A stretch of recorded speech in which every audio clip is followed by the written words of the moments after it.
There are people who can spend an entire weekend inside their home and feel completely at peace. No crowded restaurants, no loud conversations, no pressure to be interesting. Just silence, familiar walls, dim lighting, a locked door, and somehow, that feels better than most social experiences ever do. Other people don't understand this. They see someone staying home and immediately assume something is wrong. Depression, laziness, avoidance, a wasted life. But sometimes staying home is not about hiding from the world. Sometimes it's the only place where the nervous system finally stops bracing itself. And many people don't realize how exhausted they are until they're finally alone. There's a strange kind of relief that happens when plans get canceled. A message appears on the phone. Hey, can we do it another day? And for a second, the body softens. The chest loosens. The mind quiets. The pressure disappears. Not sadness. Relief. Then the guilt arrives immediately after. Because socially, you were supposed to want to go. You were supposed to crave movement, people, experiences, noise, adventure.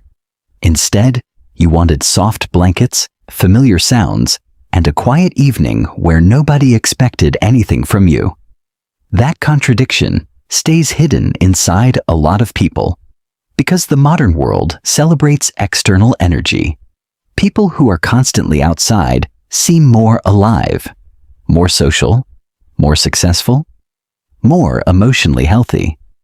Meanwhile, people who stay home too much are often viewed with suspicion, as if silence itself is unhealthy. But some people experience the outside world very differently. For them, social environments are not relaxing. They are psychologically expensive.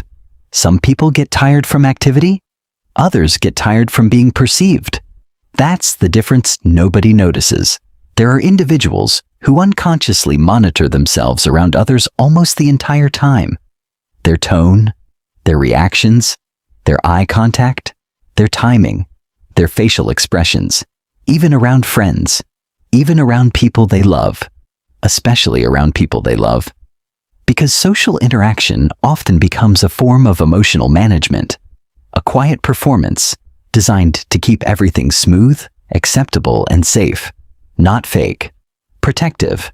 And after enough years of that, home stops feeling like a location. It becomes recovery, the only environment where the personality can finally unclench. That's why some people sit alone in silence after social gatherings, not because they're sad, because their nervous system is decompressing. For certain people, home is the only place where emotional variables feel controllable. No unexpected conversations, no reading strangers, no pressure to react correctly, no constant awareness of how they appear.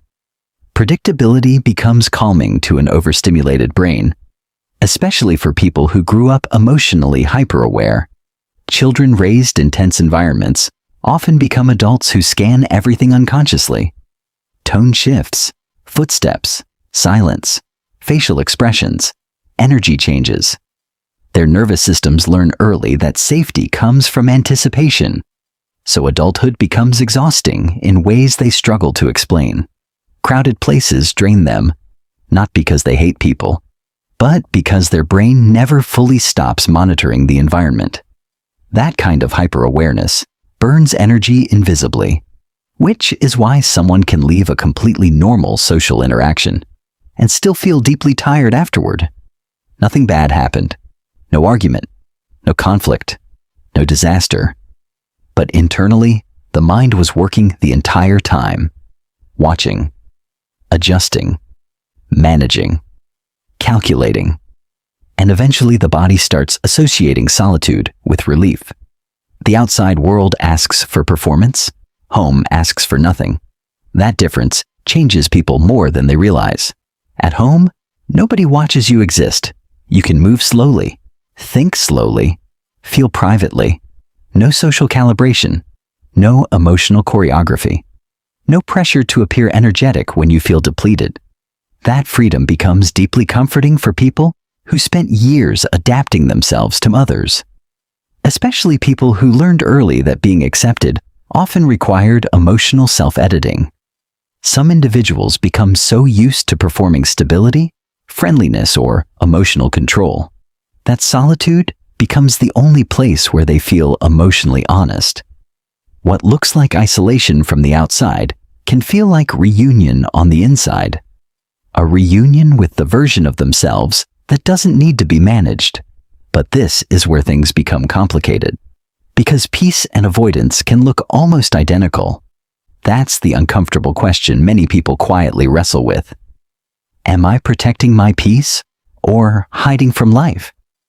Because the nervous system does not always know the difference between danger and discomfort. Sometimes unfamiliarity feels threatening simply because it cannot be controlled. And over time, comfort zones become emotional architecture. The home becomes safer than uncertainty, safer than crowded rooms, safer than unpredictability, safer than being emotionally visible. Days begin blending together. Texts stay unanswered longer. Invitations feel heavier. Simple interaction starts requiring more mental preparation. Not because the person is weak, because avoidance reinforces sensitivity. Isolation lowers stimulation tolerance, which means eventually, even normal levels of social interaction can begin feeling overwhelming. That's why prolonged solitude becomes psychologically complicated. It can heal you and trap you. At the same time, some of the loneliest people are not socially rejected. They're emotionally exhausted. There's a difference. Many home-loving people do not actually dislike human connection. They dislike superficial connection. They dislike noise disguised as intimacy. Small talk drains them. Constant notifications drain them. Group dynamics drain them. But deep conversations, quiet companionship, emotionally honest people, that feels different. Because they don't necessarily want less connection. They want connection that doesn't feel emotionally expensive. And when they fail to find it, they begin romanticizing absence instead. Rain against windows, late-night silence, empty streets, dim lighting, headphones in dark rooms, not because sadness is beautiful, because stillness feels merciful. The world often frames staying home as failure to participate in life, but participation looks different depending on the nervous system living it. Some people experience meaning externally. Others experience meaning internally. One person feels alive in crowded cities. Another feels alive sitting quietly while thunder echoes outside. Neither experience is wrong. The real question is whether solitude is restoring you or slowly shrinking your world. Healthy solitude creates clarity. Unhealthy isolation creates disappearance. And the line between the two is dangerously subtle, because peace should reconnect you to yourself, not disconnect you from living entirely. Maybe the desire to stay home isn't always fear. Maybe sometimes it's what happens when a person spends too many years surviving emotionally loud environments. So eventually, they fall in love with spaces that ask nothing from them. No performance, no hypervigilance, no emotional negotiation. Just quiet. But even the people who disappear into solitude still want to feel understood, still want warmth, still want resonance, still want someone who feels safe instead of draining. And maybe that's the deepest tension of all. Some people are not escaping humanity. They're escaping the version of themselves they become around it. So they stay home, not because they feel nothing, but because it's one of the few places where they can finally feel everything without interruption.